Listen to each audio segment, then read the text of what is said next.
When we left our last lecture, we were looking at mixed cost, and we determined that a formula could be derived from the mixed cost. And that is that in a business, the total cost is made up of variable and fixed costs.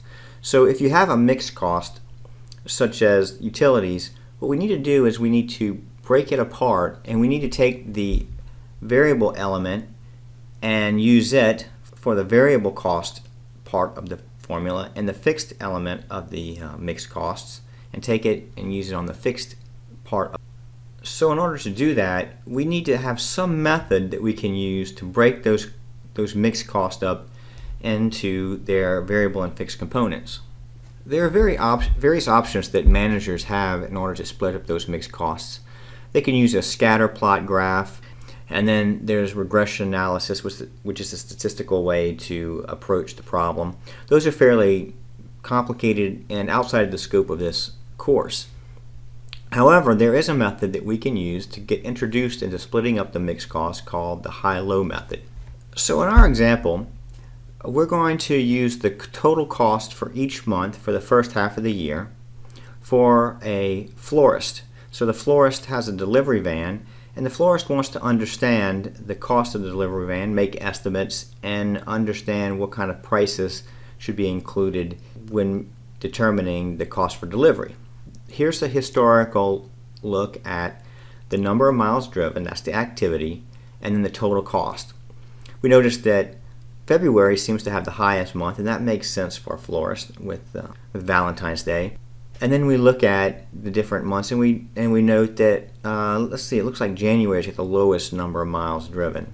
Once we know this, we can go ahead and we can apply the HiLo method. And the first step is to make that determine which month has the highest number of activity, the highest number of miles in this case, and then which month has the lowest.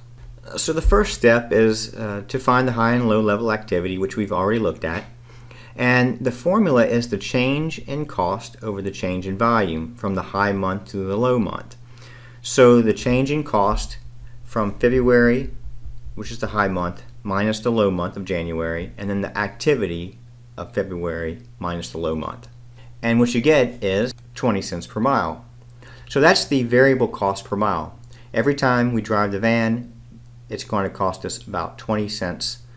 Next, what we want to do is determine the total variable cost. We know that cost is 20 cents per mile, but what is the total variable cost for the period, either February or January? So pick either the high or the low.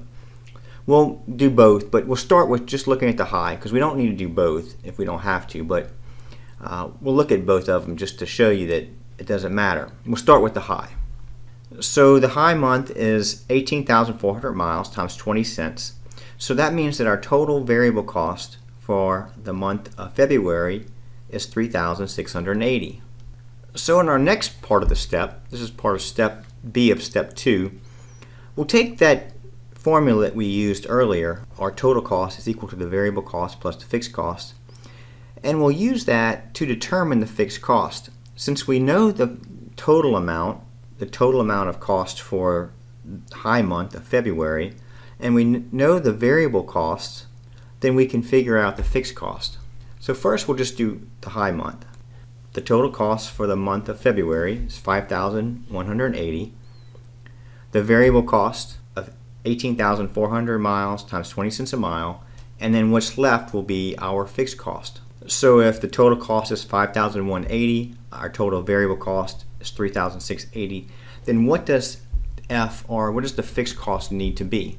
And the answer would be $1,500. So each month it cost us $1,500 in fixed costs to drive our vans. Now, I said before that it doesn't matter whether you do the high or the low, and let's look at that real quick. If we had chosen the low month instead, we see that we get the exact same number. You see the low month, 13,800 times 20 cents a mile in step 2A, we get total variable cost of 2,760. Alright, and then when we go down, we can figure out the total fixed cost. The total cost in January were 4,260. Our variable cost in total, 2,760. So that means the rest, or $1,500, must be our fixed cost. That makes sense, since fixed costs are going to be the same each month, no matter how much we drive the van. it makes sense that the fixed costs are always going to be the same in each month. Once we know this, we can create our formula that we can use for the management of this florist. The equation is Y, or total cost, is equal to 0.2 or 20 cents times X, X being the number of miles we drive, plus $1,500.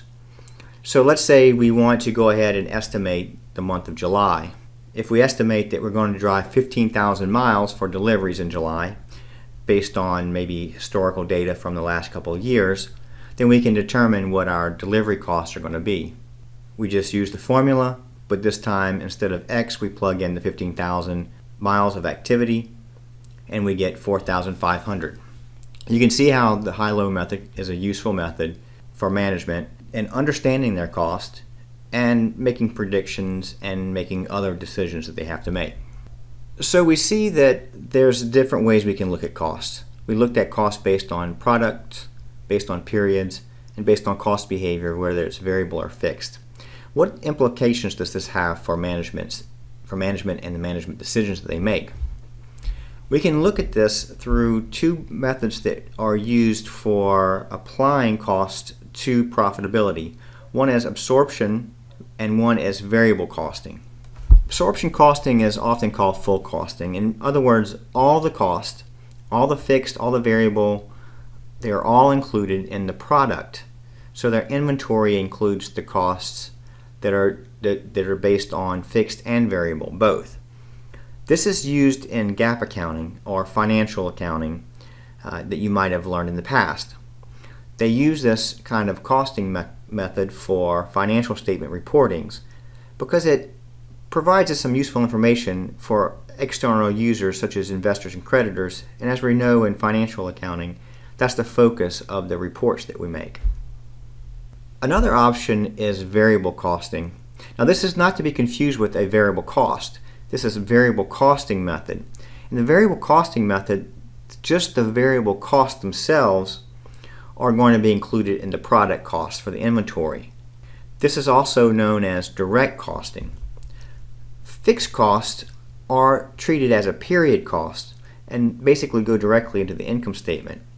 Now this method is better for internal decision making. In other words, managers can use this for improvements of internal decisions that they make. Let's look at this in some more detail. So here are some costs, and we have them split up based on cost behavior. Direct materials, direct labor, pure commissions, and shipping are all good examples of variable costs. Then rent, insurance, security costs for the factory, supervisor salaries, these are all good examples of fixed costs. So how do we compare absorption costing to variable costing? Well, if we use absorption costing, then all of these costs go into the inventory themselves and be included as product cost. So with absorption costing, all the costs first go into the inventory. So they're captured as part of the inventory and they sit in inventory until the product is sold. Only after it's sold does it hit the income statement. So as long as the units are stuck in inventory, it's not going to reduce our profitability because it hasn't become a cost yet, hasn't become an expense yet. Let's compare that to variable costing. With variable costing, we see that the variable costs go into the product, only the variable costs. And so only the variable costs are trapped in inventory until it's sold. The other costs, the fixed costs, are expensed in the period in which they occur.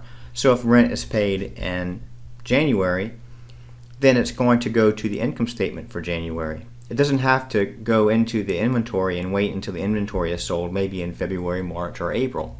So variable costing is different in that the fixed costs are expensed in the period they occur. Absorption costing absorbs all of the cost, hence the name absorption costing, into the inventory or product cost.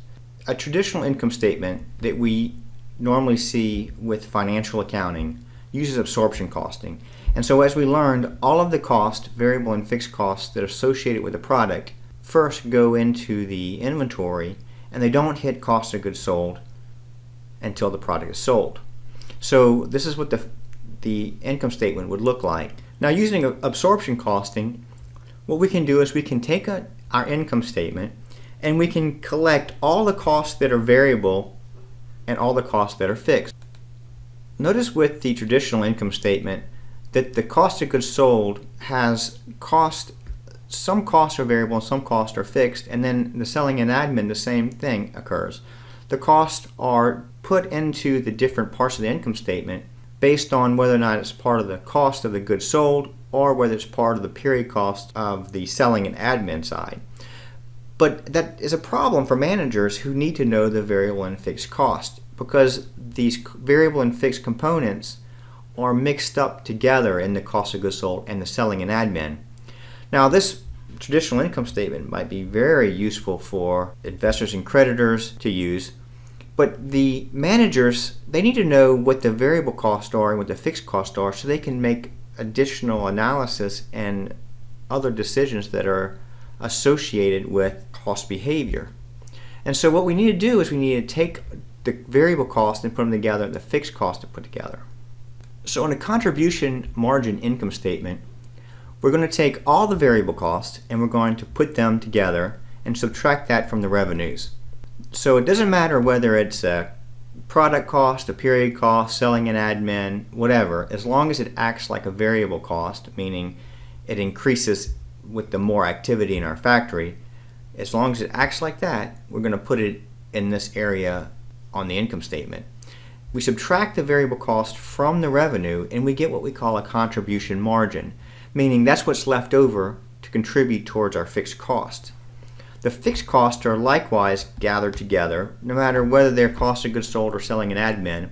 If it's a fixed cost, meaning if it's a cost that's the same no matter how much activity goes on, we're going to put it in this part of our income statement and subtract that total fixed cost from the contribution margin to get the operating income. So we have two different income statements here. One is more useful for the investors and creditors, and one is more useful for management decision making. Now, it's important to note that these income statements may or may not be the same results as far as profit. If the number of units manufactured in the factory is the same as the number of units sold by our company, then both of these income statements will end up being the same. Traditional income statement is with profitability called operating income is going to equal to the contribution margin income statement. This would be like if our factory built 10,000 cars and sold 10,000 cars. So if it's the same that's being manufactured is the same as being sold, then both of these income statements are going to be the same. However, if you make more cars or make less cars than you sell, that's going to change things up.